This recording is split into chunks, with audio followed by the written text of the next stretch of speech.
Hello everyone, कैसे हैं आप सब लोग। Good morning to you all and welcome to Jha classes. तो देखिए, आज एक ऐसी क्लास है, एक ऐसा वीडियो जिसका आप सबको बहुत ही बेसब्री से इंतज़ार होता है ना। क्योंकि ये है कन्वर्सेशन की क्लास। और मेरा मानना है कि यदि हम अंग्रेजी सीखने की सबसे मजबूत कड़ी किसी को मानते हैं तो ये है बातचीत, कन्वर्सेशन, है ना। किसी से बात कैसे करें, यदि आप किसी को बात करते हुए देखते हो ना, आप सुनते हो, देखते हो कैसे कर रहे हैं, तो उससे काफ़ी कुछ सीखने को मिलता है। तो इससे पहले मैंने 2 वीडियो बना रखा है इसके ऊपर, this is the third one, right. तो अलग अलग टॉपिक पे जब हम कन्वर्सेशन करेंगे ना, तो उससे नए नए वर्ड्स भी आपको मिलेंगे, अलग अलग तरह के सेंटेंस भी समझेंगे और बहुत कुछ सीखने को मिलेगा, राइट। तो देखिए, अभी मैं कुछ बातें आपको बता दूं, बहुत ज़्यादा वास्ट इंग्लिश लेके नहीं आ रहा हूँ, बहुत ज़्यादा एडवांस नहीं रख रहा हूँ, फ्रेजल वर्ब या प्रोवर्ब इन सब का यूज़ नहीं लेके आ रहा हूँ। बहुत ही सिंपल जो नॉर्मल लैंग्वेज है, जो सब कुछ हर कोई समझ सकता है, वही उसी तरह के सेंटेंस लेके आता हूँ। कोशिश करता हूँ कि आप लोग भी आसानी से इसका यूज़ कर सकें, ठीक है। तो आज का टॉपिक क्या है, बस मैं वो आपको बता दूँ, फिर उसके बाद जो है इसकी तरफ चलेंगे। तो टॉपिक है, 2 दोस्त फिर से आपस में बात कर रहे हैं। ये मेरे लिए कहेंगे कि 2 दोस्त का होना एक कॉमन सा हो गया है कन्वर्सेशन में। 2 दोस्त यहाँ पे बात कर रहे हैं about a cricket match, right. तो क्रिकेट मैच के बारे में बात करेंगे। और ये जो क्रिकेट मैच है बहुत ही फेमस, इसमें सब कुछ आप टेक्निकली सही नहीं देखिएगा क्योंकि मैं बहुत कुछ भूल चुका हूँ, शायद वो डेटा मेरे लिए गलत हो। लेकिन मैं उस मैच के बारे में ये चर्चा हो रही है जो कि world cup T20 world cup में हुआ था इंडिया और पाकिस्तान के बीच में, ठीक है। तो कितना एक फ्रेंड अपने दूसरे फ्रेंड को बता रहा है कि कैसे जो है, कितना अच्छे तरीके से उसने एक्सप्लेन किया है और कितना बेहतरीन इंडिया ने उस मैच में खेला था, कैसे हारा हुआ मैच जीत लिया था, विराट कोहली का कितना बेहतरीन परफॉर्मेंस था उस मैच में, सारा कुछ डिस्कशन मिलेगा। तो देखिए, इस टॉपिक से इंग्लिश कैसे सीखेंगे। Let's begin with this conversation. तो एक तो मैं खुद ही हूँ और दूसरा एक मेरा फेवरेट कह सकते हैं कि राकेश नाम का एक मेरा दोस्त है, उसके साथ चलते हैं। तो मैं कह रहा हूँ कि hi Rakesh, how are you. Hi Rakesh, how are you. तो देखिए, हाय वर्ड है या फिर हेलो वर्ड है, इसका कोई मतलब नहीं है, ये एक्सप्रेसिव वर्ड है। जब आप किसी से मिलते हैं तो शुरुआत में ये बोलते हैं ना। तो हाय राकेश, हाउ आर यू, तो इसको भी कहेंगे हाय राकेश, कैसे हैं आप, कैसे हो तुम, या तुम कैसे हो, ठीक है। तो राकेश का जवाब है कि मैं ठीक हूँ, मैं ठीक हूँ, क्या तुमने कल का मैच देखा। मैं ठीक हूँ, क्या तुमने कल का मैच देखा। I am fine, did you see yesterday's match. I am fine. Did you see yesterday's match? क्या तुमने कल का मैच देखा। फिर मैं कह रहा हूँ हाँ बिल्कुल, अरे भाई क्या मैच था, अरे भाई क्या मैच था। देखिए, अरे भाई क्या मैच था बोलेंगे तो लग रहा है कि कुछ नेगेटिव बात कर रहा हूँ, लेकिन ये है एक्चुअली में सरप्राइज होके बोल रहा हूँ मैं, तो इस तरह से एक्सप्रेशन रखिएगा। हाँ बिल्कुल, अरे भाई क्या मैच था, क्या मैच था। तो क्या बोलेंगे, yes of course, what match that was, what a match that was, क्या मैच था, राइट। फिर मैं कह रहा हूं, मैं ही बोल रहा हूं कि ये मेरे जीवन का अब तक का सबसे बेहतरीन मैच था, ये मेरे जीवन का अब तक का सबसे बेहतरीन मैच था। It was the best ever match, it was the best ever match of my life till now. क्या कहेंगे, इसी को क्या कहेगा इंग्लिश में, it was the best ever match of my life till now. फिर राकेश कहता है कि ऐसा क्या हुआ कल, ऐसा क्या हुआ, वॉट हैपेंड सो, ऐसा क्या हुआ, वॉट हैपेंड सो। फिर मैं कहता हूं विराट कोहली ने भारत को हारा हुआ मैच जितवा दिया, विराट कोहली ने भारत को हारा हुआ मैच जितवा दिया। अभी तो बस शुरुआत हो रही है कि किस तरह से मैच हुआ था। लास्ट तक वीडियो में आपको बने रहना है और देखना कि कैसे हम अलग अलग सेंटेंस सोच पा रहे हैं और उसको इंग्लिश में कन्वर्ट कर पा रहे हैं। आप भी कर सकते हैं ये चीज़, और इसी तरह से आप भी प्रैक्टिस कर सकते हैं। यदि आप लोग मेरे चैनल पे नए हैं तो बस रिक्वेस्ट है कि लाइक शेयर एंड सब्सक्राइब करना नहीं भूलें, ताकि आपको और भी इंटरेस्टिंग वीडियोज़ इस टॉपिक ऐसे ही कन्वर्सेशन या फिर इंग्लिश की जो भी क्लासेस होती है आपको मिलता रहे। ठीक है, आगे चलते हैं। विराट कोहली ने भारत को हारा हुआ मैच जितवा दिया, तो क्या कहेगा उसको? Virat Kohli helped India win the lost match. Virat Kohli helped India. अब देखिए, हर सेंटेंस को आप चाहेंगे कि डिट्टो ट्रांसलेट कर लूँ, ये नहीं होता है। हिंदी कहने का तरीका कुछ और हो सकता है, इंग्लिश में उसको हम अलग तरीके से बोलते हैं। तो यहाँ पे भी वैसे ही हो रहा है। Virat Kohli helped India win the lost match. Bharat को हारा हुआ मैच जितवा दिया। आगे चलते हैं। जरा विस्तार से बताओ भाई, जरा विस्तार से बताओ। एक्सप्लेन इन डिटेल या फिर टेल इन डिटेल, ये भी कह सकते हैं, बताओ। फिर मैं कहता हूं पाकिस्तान ने पहले बैटिंग की और 160 के आसपास रन बनाया। पाकिस्तान ने पहले बैटिंग की और 160 के आसपास रन बनाया। तो इसी को इंग्लिश में क्या कहेगा? Pakistan batted first and scored about 160 runs. फिर राकेश कहता है उसके बाद क्या? After that. उसके बाद यहां पे देखिए क्वेश्चन के सेंस में है, आप क्वेश्चन पूछ रहे हैं, आगे बताने के लिए बोल रहे हैं। उसके बाद आफ्टर दैट, तो इसलिए क्वेश्चन मार्क क्लास में जरूरी है।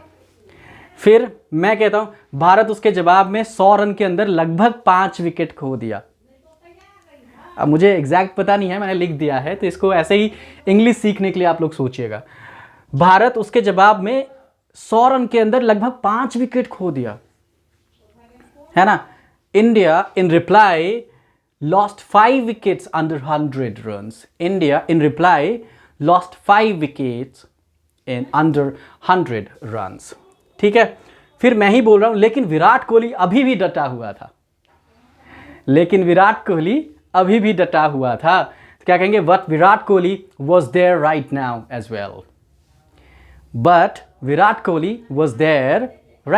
वेल। अभी भी वहां पे था।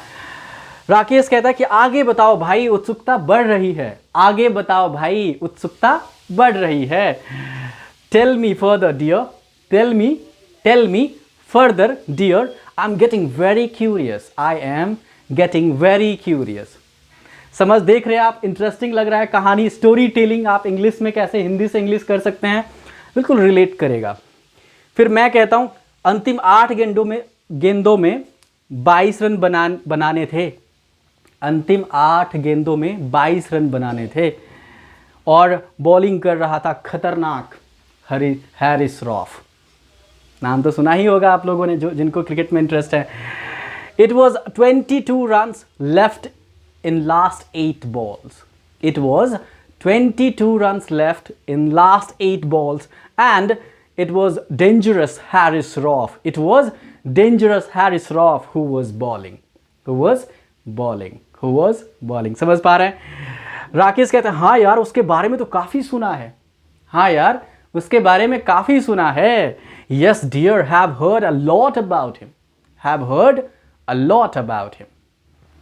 तो आगे क्या हो रहा है इस कहानी में? मैच किस तरह से हम एंड करेंगे, विराट कोहली ने किस तरह से वो 8 गेंदों में 22 रन बनाया है, उसको एक्सप्लेन करते हैं और फिर कन्वर्सेशन को एंड करेंगे। तो बने रहिए मेरे वीडियो के साथ। Let's move on further.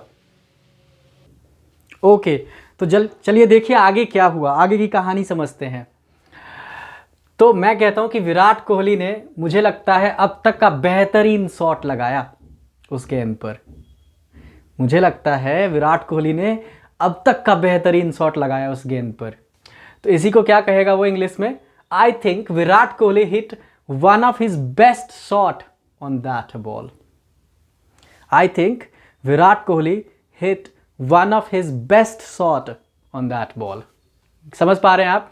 फिर मैं ही बोल रहा हूं, बाउंसर गेंद पर सर के ऊपर से सीधा छक्का लगाया। बाउंसर गेंद पर सर के ऊपर से सीधा छक्का लगाया। यदि आप लोगों ने मैच देखा हो तो आप लोग रिलेट कर पा रहे होंगे, है ना। It was straight six over the head of the bowler on a bouncer ball. It was a straight six over the head of the bowler on a bouncer ball. समझ पा रहे हैं? और मुझे लगता है कि ये एक काफ़ी डिफ़िकल्ट शॉट होता है. बाउंसर पे आप सर के ऊपर से छक्का लगा देंगे. This is one of the difficult one I can say, but he did that, right. और अगली गेंद पर फाइन लेग के ऊपर से छक्का, और अगली गेंद पर फाइन लेग के ऊपर से छक्का. And the next ball was 6 over fine leg boundary. And the next ball was 6 over fine leg boundary. इस दो छक्कों ने पूरा मैच बदल दिया. ये सब मैं ही बोल रहा हूं. इस दो छक्कों ने पूरा मैच बदल दिया. These two sixes completely changed the scenario of the whole match. These two sixes completely changed the scenario of the whole match. ठीक है. अरे वाह, मैं कैसे चूक गया भाई. अब राकेश कह रहा है अरे वाह मैं कैसे चूक गया भाई. Wow, how did I miss brother, how did I miss brother. तो मैं कहता हूं स्टेडियम में हर तरफ इंडिया इंडिया के नारे लग रहे थे. स्टेडियम में हर तरफ इंडिया इंडिया के ही नारे लग रहे थे. Everyone was shouting, everyone was shouting India India India India India India. देखा ही होगा आप लोगों ने. काफ़ी इमोशनल दृश्य था, काफ़ी इमोशनल दृश्य था. It was very emotional scene, it was very emotional scene, right. Rakesh कहता है धन्यवाद भाई, आपने बहुत अच्छे तरीके से पूरे मैच के बारे में बताया. धन्यवाद भाई, आपने बहुत अच्छे तरीके से पूरे मैच के बारे में बताया. Thanks bro, you explained in a fantastic way. You explained in a fantastic way about the whole match. About the whole match. तो फिर मेरा जवाब है धन्यवाद, चलो फिर मिलते हैं. धन्यवाद, चलो फिर मिलते हैं. Thanks, let's meet again. तो कैसा लगा आज की कहानी? कुछ नया, कुछ सीखने को मिला? बहुत कुछ सीखने को मिला होगा. एक तो बहुत सारे क्रिकेटिंग टर्म्स हैं इस कन्वर्सेशन में, जो देखा होगा आपने. क्रिकेटिंग टर्म्स, चाहे बॉल हो, फील्डिंग हो, ओवर, फाइन लेग. तो जो लोग क्रिकेट समझते होंगे, क्योंकि इंडिया में तो क्रिकेट कोई ना समझे मुझे लगता है कि ये बहुत ही कम होता है, सबको पता होता है. तो वो सब पता होगा उनको ये टर्म्स. ये सारे वर्ड्स भी आप लोगों को मिल गया होगा और आप लोग समझ गए होंगे किस तरह से हम बोल सकते हैं. देखिए, हिंदी और इंग्लिश साथ में लाने का ये मेरा आई थिंक माइंडसेट, मेरा सोचने का ये तरीका है कि जिनको अभी ठीक ढंग से कन्वर्ट करना नहीं आता है वो भी समझ पाएंगे कि किस तरह से हम बोल सकते हैं. यदि ये सेंटेंस दिमाग में आए तो फिर क्या बोलूं, किस तरह से उसे कन्वर्ट करके बोलूं. अभी ये धीरे धीरे जैसे जैसे हम लोग आगे बढ़ेंगे तो फिर इसको कंप्लीटली इंग्लिश में ही रखेंगे, फिर इंग्लिश हिंदी सोचने की ज़रूरत नहीं होगी. तो यदि आप लोगों को अच्छा लगा हो तो फिर से वही बात, do like, share and subscribe. Thank you so much. Bye bye. Let's meet you in coming video. Bye bye.